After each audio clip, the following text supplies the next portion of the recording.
Jangan lupa subscribe YouTube channel Metro TV News dan jangan lupa nyalakan notifikasinya.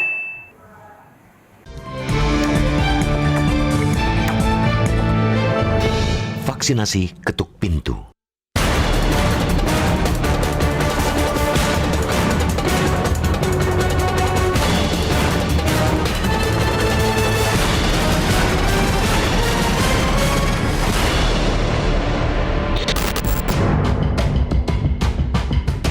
Prokes dan vaksin ialah dua sisi mata uang dalam perang COVID-19. Prokes 5M mutlak untuk mencegah penularan, sedangkan vaksin mutlak untuk mencegah kolapsnya vaskes.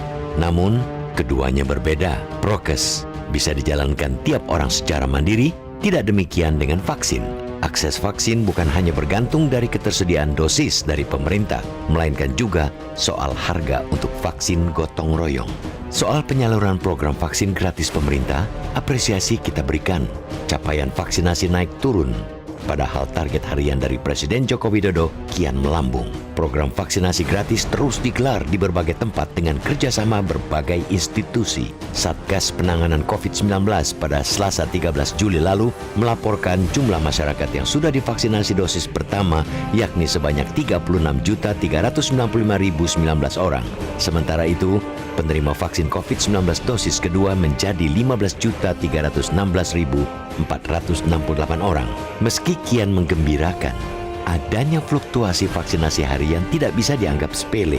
Pemerintah harus segera merespons segala kendala di lapangan.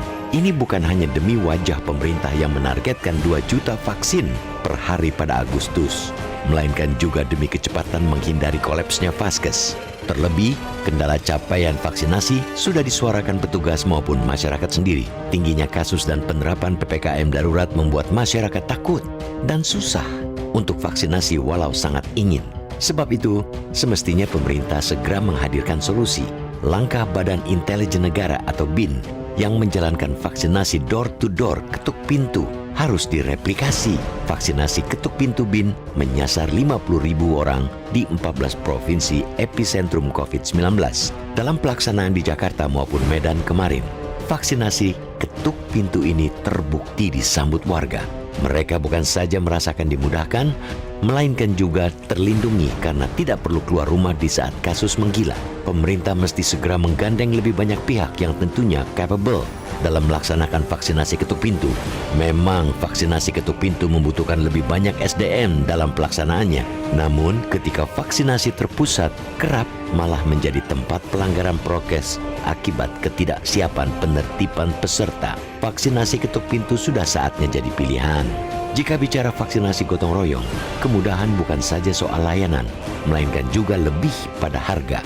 Faktor ini tidak bisa dimungkiri sebab rangkaian fakta dan pernyataan pemerintah menunjukkan jika harga menjadi kendala tidak berjalannya vaksinasi berbayar perusahaan.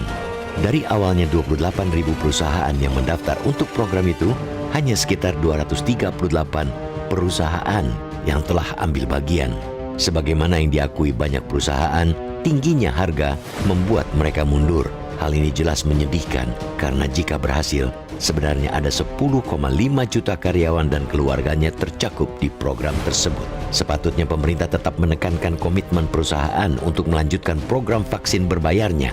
Penyesuaian harga harusnya menjadi pilihan ketimbang pada akhirnya vaksin-vaksin menjadi kadaluarsa.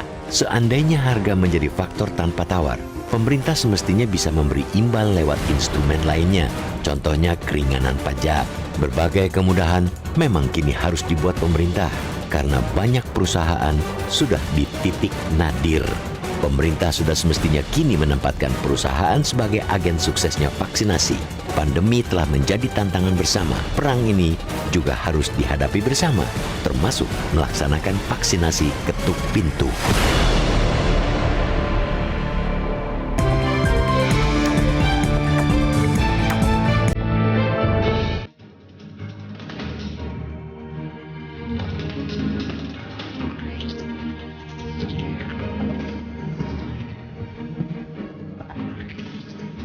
Selamat pagi pemirsa, program vaksinasi gratis terus digelar di berbagai tempat dengan kerjasama berbagai institusi. Tingginya kasus dan penerapan PPKM darurat membuat masyarakat takut dan susah untuk vaksinasi walau sangat ingin. Solusi untuk menyelesaikan masalah itu pun menjadi krusial. Pemirsa, inilah editorial Media Indonesia edisi hari ini Kamis 15 Juli 2021 dengan tema vaksinasi ketuk pintu bersama saya Leonard Samosir. Dan kami juga mengundang Anda nanti untuk berpartisipasi dan menyampaikan pendapat Anda di nomor telepon 021 583 99 100. Dan pemirsa, pagi ini telah hadir di studio Metro TV anggota Dewan Redaksi Media Group Jaka Budi Santosa. Mas Jaka, selamat pagi. Selamat pagi, Bang Leo. Sehat-sehat, Mas? Sehat-sehat, alhamdulillah. Pakai masker terus, protokol betul. kesehatan ya? Ya, betul. Baik, kita akan bicarakan soal bagaimana vaksinasi ketuk pintu. Ini menarik juga, karena yang saya ingat kalau ketuk-ketuk pintu ini adalah biasanya salesman begitu ya. Tapi ini menggunakan metode yang sama untuk vaksinasi. Sebelumnya kita lihat dulu beberapa berita pemirsa yang dapat Anda lihat juga. Yang pertama ini headline Mas Jaka ya. Ya. Pasien gejala ringan dapat bantuan obat. Ini bantuan obat bantuan atau harus bayar? Gratis. Gratis ya? Artinya ini diberikan pemerintah dan kalau tidak salah hari ini akan diluncurkan programnya. Dan saya pikir ini sebuah langkah yang sudah lama sangat ditunggu-tunggu oleh masyarakat. Yeah. Karena selama ini kan mereka yang melakukan isolasi mandiri, apalagi di rumah misalnya, itu kan sangat susah untuk mendapatkan obat. Yeah. Selain susah juga sangat mahal. Betul. Dan saya pikir ini sebuah salah satu bentuk kehadiran negara ketika rakyatnya sangat butuh bantuan.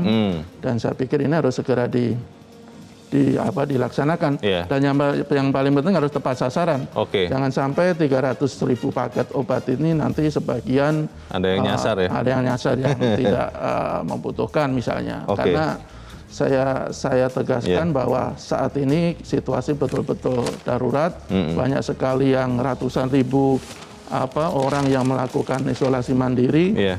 Dan mereka sangat butuh obat dan oksigen tentu saja. Baik. Karena kalau tidak ditangani secara cepat, ya kita tidak ingin lagi kejadian ratusan orang meninggal isolasi mandiri di rumah. Saya pikir jangan sampai terjadi lagi. Ya. Oke. Kita harapkan program itu bisa berjalan dengan baik. Kita tinggalkan berita itu, kita ke halaman 2, halaman dalam di harian Anda pemirsa. Ini terkait dengan PPKM darurat ya Mas Jaka ya. Mobilitas di daerah terus menurun. Ini ada yang bertanya begini, ini benar-benar menurun atau pendataannya yang dibuat seakan-akan menurun? Ini orang-orang yang sangat kritis ini Mas Jaka, bagaimana Mas? Ya saya pikir kalau kita lihat fakta di lapangan meskipun belum optimal ya, tetapi bahwa ada penurunan mobilitas masyarakat, kendaraan-kendaraan di jalan-jalan juga sudah berkurang, bahkan kemarin ada data itu di Jakarta bisa sampai 60% lebih, meskipun sebenarnya kita berharap ya lebih dari itu karena situasi seperti saat ini betul-betul kita harus menekan mobilitas itu maksimal mungkin semaksimal mungkin. Di daerah-daerah juga kita laporan dari beberapa koresponden kita seperti di Purbalingga, ada di Garut, ada di Banyumas, itu juga sudah mulai menunjukkan penurunan mobilitas. Saya pikir ini sebuah fakta yang bagus, yang positif, dan kita berharap akan terus ditingkatkan penurunan mobilitas ini. Ya, karena termasuk juga nanti soal ini ya, sosialisasi bagaimana status PPKM darurat ini Mas Jaka. Karena di banyak media sosial saya lihat teman-teman banyak yang sudah meminta jangan diperpanjang katanya begitu. Tapi kan sekali lagi semuanya tergantung kondisi ya, kasus COVID-nya seperti apa.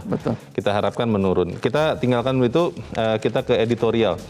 Hari ini diberi tajuk vaksinasi ketuk pintu. Ini sangat menarik Mas Jaka, walaupun saya berpikir karena Indonesia ini ada 270 juta, target yang divaksin adalah sekitar 181 juta ya untuk terbentuk herd immunity. Yang harus menyuntik vaksin ini banyak sekali berarti kalau kemudian ketuk pintu. Bagaimana Mas Jaka? Ya ini kan sebenarnya cuma salah satu cara ya. Artinya ini terobosan yang menurut kami juga sangat bagus karena dalam situasi yang sekarang ketika PPKM darurat diberlakukan, ketika akses jalan itu dibatasi, disekat, ya mendatangi rumah warga itu salah satu solusi agar mereka bisa vaksinasi. Dan ini dilakukan oleh Badan Intelijen Negara dan saya pikir ini sebuah cara yang bagus dan bisa dikembangkan atau ditiru oleh institusi-institusi lain, saya pikir. Oke, tapi masalahnya kembali lagi, apakah kemudian masyarakatnya tersosialisasikan dengan baik? Karena kalau tidak, nanti jangan-jangan ada orang tidak bertanggung jawab menyalahgunakan vaksinasi ketuk pintu itu. Ini akan kita bahas ya, Mas Jaka dan pemirsa. Inilah editorial Media News untuk hari ini, Kamis 15 Juli 2021, vaksinasi ketuk pintu.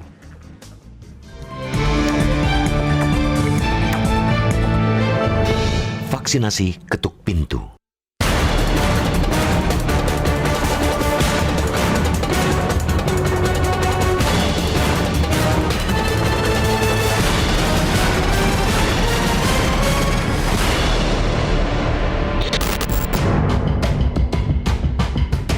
Prokes dan vaksin ialah dua sisi mata uang dalam perang COVID-19. Prokes 5M mutlak untuk mencegah penularan, sedangkan vaksin mutlak untuk mencegah kolapsnya vaskes.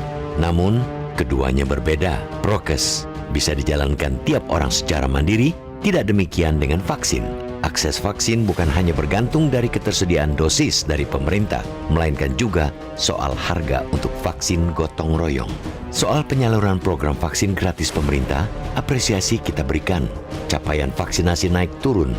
Padahal target harian dari Presiden Joko Widodo kian melambung. Program vaksinasi gratis terus digelar di berbagai tempat dengan kerjasama berbagai institusi. Satgas Penanganan COVID-19 pada Selasa 13 Juli lalu melaporkan jumlah masyarakat yang sudah divaksinasi dosis pertama yakni sebanyak 36.395.019 orang.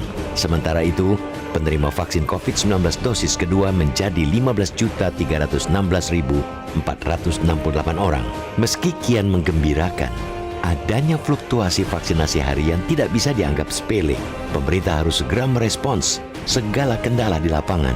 Ini bukan hanya demi wajah pemerintah yang menargetkan 2 juta vaksin per hari pada Agustus, melainkan juga demi kecepatan menghindari kolapsnya vaskes. Terlebih, kendala capaian vaksinasi sudah disuarakan petugas maupun masyarakat sendiri. Tingginya kasus dan penerapan PPKM darurat membuat masyarakat takut dan susah untuk vaksinasi walau sangat ingin.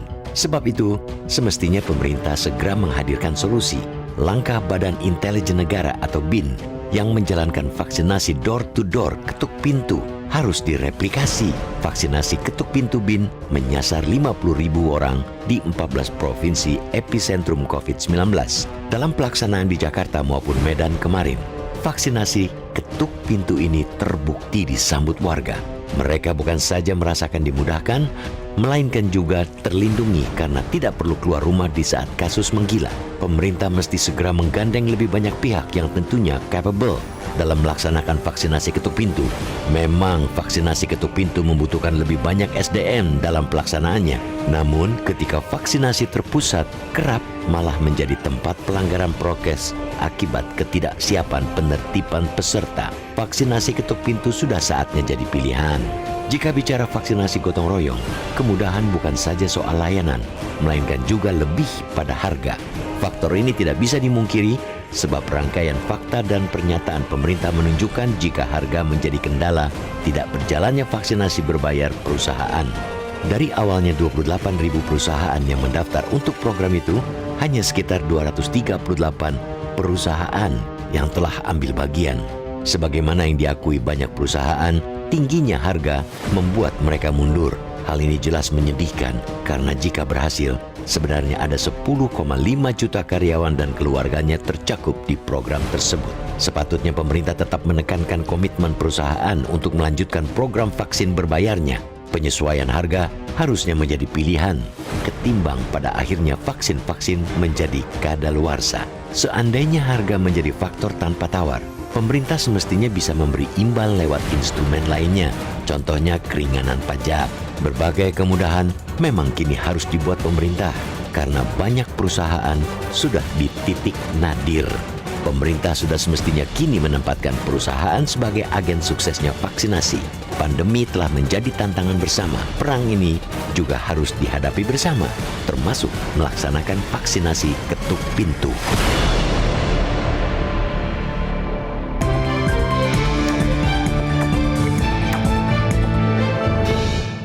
Anda bisa ikut menyatakan pendapat Anda di bagian berikut selepas jeda pemirsa. Untuk saat ini tetaplah bersama kami.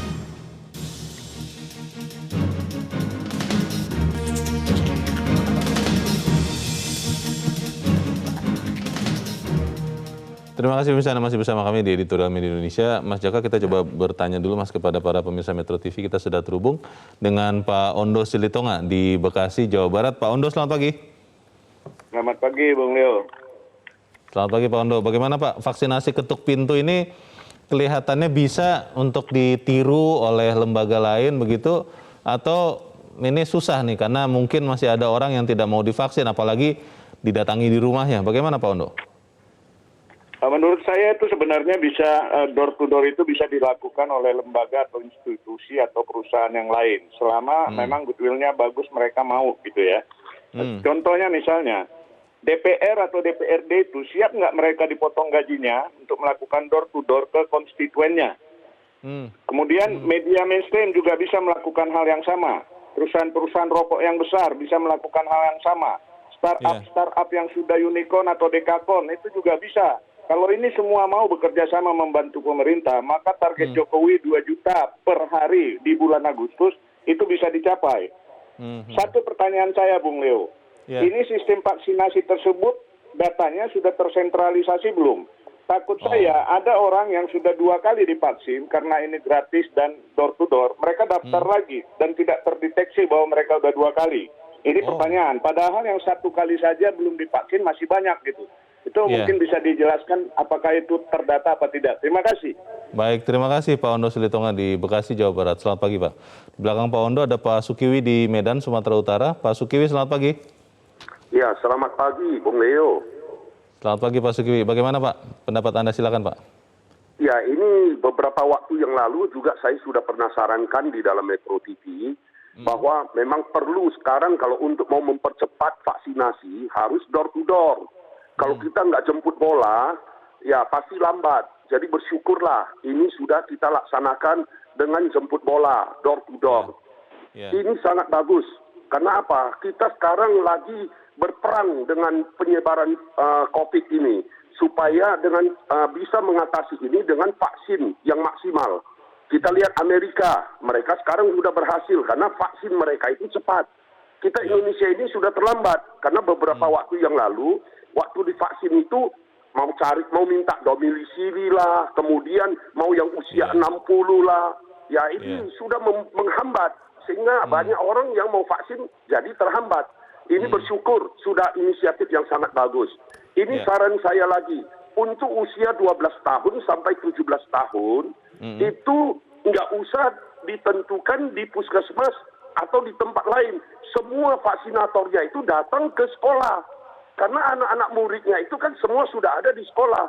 Jadi diadakan vaksinasi di sekolah. Karena di sekolah itu guru-gurunya kan sudah mencatat daftar nama muridnya. Jadi tinggal diundang aja. Jadi ke sekolah masing-masing diadakan vaksin. Himbauan yang terakhir kepada pejabat negara, kepada anggota DPR, semua marilah bersatu. Dukung supaya masalah penyebaran COVID ini bisa cepat selesai. Indonesia bisa hidup lebih aman dan nyaman. Mari bersatu, jangan ini dipolitisir lagi. Mari kita kerjasama yang baik. Terima kasih. Terima kasih Pak Sukiwi di Medan, Sumatera Utara. Selamat pagi Pak. 2 masukan yang sangat bagus itu Mas Jaka. Tadi pertanyaan dari Pak Ondo, apakah vaksinasi ini sudah tersentralisasi? Menurut Pak Ondo ada yang sudah 2 kali, bisa daftar lagi begitu. Setahu saya sih mungkin tidak ya, karena saya mencoba mendaftarkan diri saya masukkan NIK saya, langsung ditolak sebetulnya. Nah, yang kedua tadi usul dari Pak Sukiwi untuk anak-anak ya sudah divaksin di sekolahnya saja supaya lebih terukur begitu ya. Bagaimana Mas Jaka? Ya, saya pikir sebenarnya persoalan data itu kan persoalan klasik ya. Tetapi kalau untuk vaksinasi ini kan kalau kita lihat atau kita alami sendirilah, itu kan sebenarnya sudah tercatat secara rapi ya. Artinya kan harus ada NIK-nya. Itu kan patokan utamanya itu kan NIK. Selama NIK-nya itu sudah melakukan vaksinasi ya kalau semestinya tidak bisa lagi untuk ditolak biasanya. Ditolak kan itu sebenarnya bisa dilakukan secara sempurna sebenarnya. Tetapi saya pikir apapun bahwa yang dilakukan oleh BIN ini kan harus kita apresiasi kan, door to door, ketuk pintu. Tadi betul Pak Ondo, Pak Sukiwi bilang ini adalah sebuah terobosan untuk mempercepat vaksinasi karena kita berpacu dengan waktu. Sampai kemarin pun baru sekitar 39 juta yang vaksinasi dosis pertama dan hanya sekitar 15 juta yang sudah dosis kedua. Dan ini saya pikir masih terlalu terlalu sedikit kalau kita bandingkan dengan target 181 juta. Dan usulan-usulan seperti ini tadi juga seperti Pak Sukiwi juga untuk anak-anak sekolah bisa divaksinasi di sekolah, sebenarnya kan sudah ada juga program-program seperti itu. Jadi nanti tapi mungkin belum semua sekolah belum banyak kalau di beberapa di wilayah DKI Jakarta itu kan sudah ada rencana untuk nanti bergiliran datang ke sekolah. Artinya tidak serentak tidak sekaligus tapi bertahap sistem. Tapi di sekolah ya? Tapi di sekolah. Betul, bahwa itu kan datanya juga lebih tercatat, lebih pasti. Tetapi saya pikir itu bukan salah satu-satunya yang harus tempuh. Kemarin anak saya itu juga bisa langsung vaksinasi ketika ada kerjasama dengan Polda Metro Jaya misalnya, dengan salah satu perusahaan swasta yang memberikan tempat dan pelayanan, dan itu juga bagus. Saya pikir kolaborasi seperti ini harus terus kita tingkatkan karena ya kita harus bersama-sama untuk mempercepat vaksinasi. Karena dengan vaksinasi begitu bisa membentuk kekebalan komunal dan saya yakin upaya untuk menangkan perang melawan COVID itu akan segera terwujud. Tapi begini Mas Jaka, masalahnya kan kembali tadi para pemirsa juga setuju dengan premis awal ya. Kalau orang yang tidak percaya COVID, dia tidak percaya vaksin, didatangi ke rumahnya, bukankah malah lebih kontraproduktif begitu loh untuk mempercepat vaksinasi ini, itu bagaimana itu? Ya, ini sebenarnya masih sebuah pekerjaan rumah yang sangat serius ya. Kita juga nggak habis pikir kok masih banyak juga yang tidak percaya COVID dan menolak vaksin. Bahkan survei Kemenkes terakhir itu masih ada sekitar 33% itu yang tidak yakin dengan vaksin bisa membentengi, bahkan sebagian menolak sekitar 8% kalau tidak salah. Kemudian juga sebelumnya ada survei SMRC itu ada sekitar berapa sih, hampir 20, hampir 30 juga, jadi angkanya hampir sama. Jadi agak-agak enak juga ketika sudah jutaan orang terpapar, ketika ribuan atau bahkan seluruh dunia jutaan juga sudah meninggal karena COVID, masih ada yang tidak percaya. Dan ini masih jadi pekerjaan rumah pemerintah juga dan tokoh-tokoh masyarakat. Sebenarnya kan masalah-masalahnya harus sudah selesai. Tidak ada alasan lagi untuk tidak mempercayai adanya COVID. Tidak ada alasan lagi untuk tidak percaya bahwa vaksin itu bisa paling tidak bisa meminimalisasi penularan atau dampak yang ditimbulkan ketika nanti ada yang terpapar. Itu kunci di Amerika Serikat sebetulnya. Kan ketika berganti presiden pas sekali begitu. Akhirnya kembali ke jalur yang benar dan vaksinasinya bisa cepat karena dilakukan dengan cepat. Betul. Salah satu bukti lagi saya barusan baca juga di Spanyol misalnya. Itu kan sekarang mulai ada peningkatan kasus positif lagi setelah ada pelonggaran kegiatan masyarakat. Mereka yang kebanyakan terpapar adalah anak-anak muda yang belum divaksin. Jadi ini sebuah sebenarnya bukti ilmiah lah sebenarnya, bahwa ya vaksin itu sangat penting dan itu salah satu cara yang paling mujarab untuk kita terhindar dari virus corona, atau setidaknya mengurangi dampak yang akan timbul ketika kita kena gitu lah. Mas Jaka, di bagian berikut nanti saya ingin kita membahas bagaimana dengan vaksinasi yang berbayar. Itu kan sempat perusahaan di dalam editorial juga dikatakan begitu banyak, tapi konon katanya karena mengetahui kemudian harganya ternyata lebih mahal daripada yang dikira, akhirnya banyak perusahaan mundur. Lalu ketika Kimia Farma akan menginisiasi vaksinasi berbayar atau gotong royong individual, banyak orang mengatakan, wah ini untuk apa nih, mau cari untung negara di tengah kondisi yang tidak baik. Tapi kita harus jeda dahulu. Mas Jaka dan pemirsa tetap bersama kami, Editorial Media Indonesia segera kembali.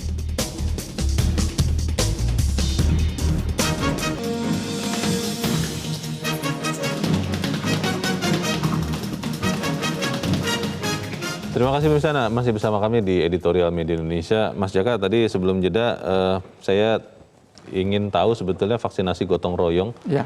baik yang korporasi, perusahaan maupun yang individu.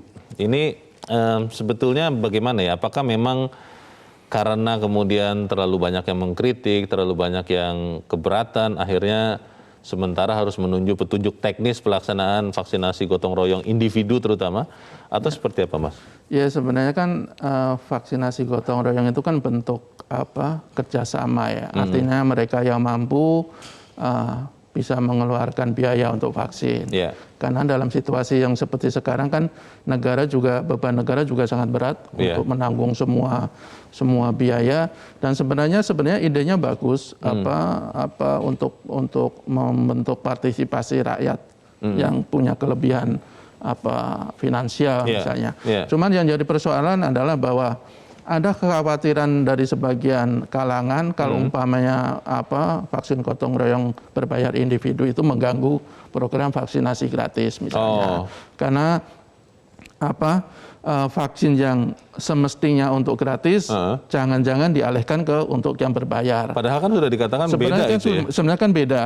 Itu ya sebenarnya yang mesti dijawab, diyakinkan oleh pemerintah. Saya pikir kemarin karena kurang sosialisasi waktunya terlalu mepet sehingga banyak resistensi di kalangan masyarakat karena ada dugaan, kecurigaan yang jangan-jangan ini mengganggu program vaksinasi gratis. Karena dari beberapa testimoni masyarakat masih banyak juga yang mereka menunggu cukup lama tapi sampai sekarang juga belum mendapatkan giliran gitu loh. Saya pikir persoalan-persoalan ini harus betul-betul dijelaskan ke pemerintah sehingga masyarakat ngerti bahwa vaksinasi berbayar individu itu tidak akan mengganggu vaksinasi gratis. Kalau yang untuk perusahaan, Mas, apakah masih mungkin misalnya harganya dikurangi begitu? Iya, ini salah satu kendala ya kalau dari editorial kita itu kan mencatat dari awal itu kan ada sekitar 28.000 yang tadinya sudah bersedia untuk ikut serta, tapi belakangan hanya sekitar 200 lah, hampir 300 perusahaan yang sudah betul-betul melaksanakan vaksinasi. Saya pikir soal kalau dari pihak pengusaha sih katanya karena stok vaksinnya berkurang. Tetapi persoalan biaya saya pikir juga menjadi faktor ya. Kalau mau jujur itu berpengaruh. Kalau mau jujur saya pikir itu karena kan satu orang itu kalau hampir 1 juta. Hampir 1.900.000 sekitar 900 lah kalau satu perusahaan punya 1.000 aja sudah berapa? Sudah 1 miliar lah katakan situ. Jadi pemerintah juga mungkin bisa menyelesaikan persoalan ini dengan memberikan insentif dalam bentuk yang lain misalnya. Ya kan umpamanya insentif keringanan-keringanan yang lain sehingga beban perusahaan juga tidak terlalu berat untuk memberikan fasilitas vaksin kepada karyawannya. Ini di tengah keterbatasan vaksin, lalu vaksinator juga banyak yang akhirnya tidak bisa melaksanakan tugasnya karena harus menangani pasien COVID. Apa yang kita bisa usulkan supaya vaksinasi ketuk pintu ini bisa berhasil, kita bahas di bagian berikut. Pemirsa tetap bersama kami, Editorial Media Indonesia segera kembali.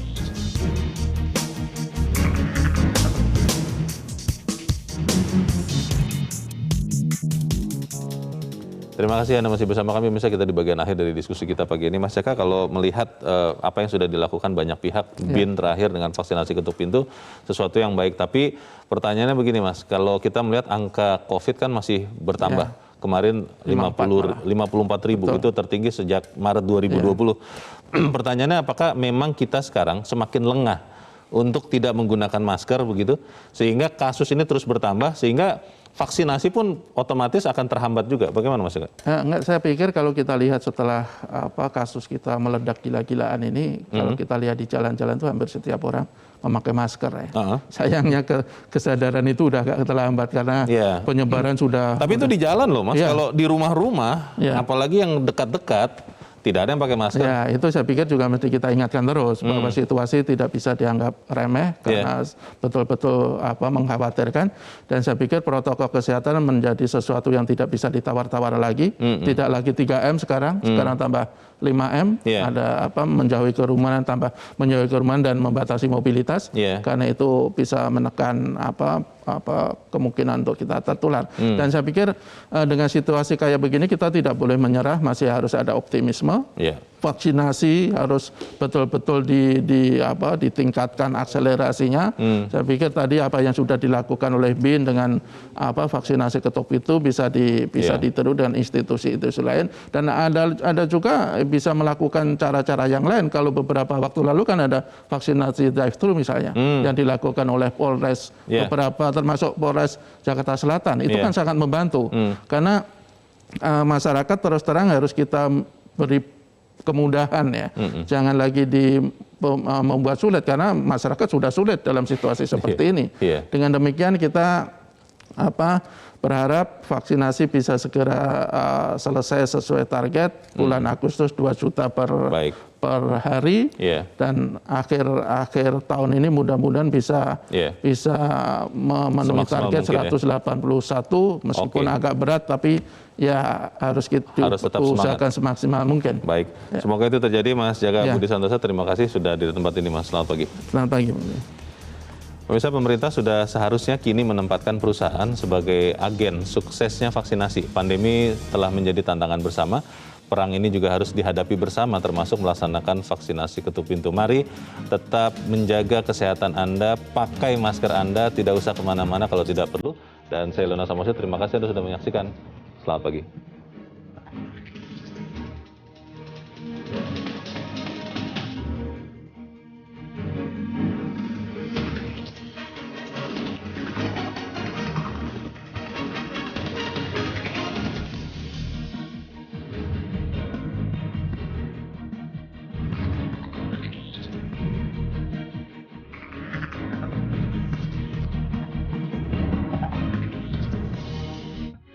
Metro TV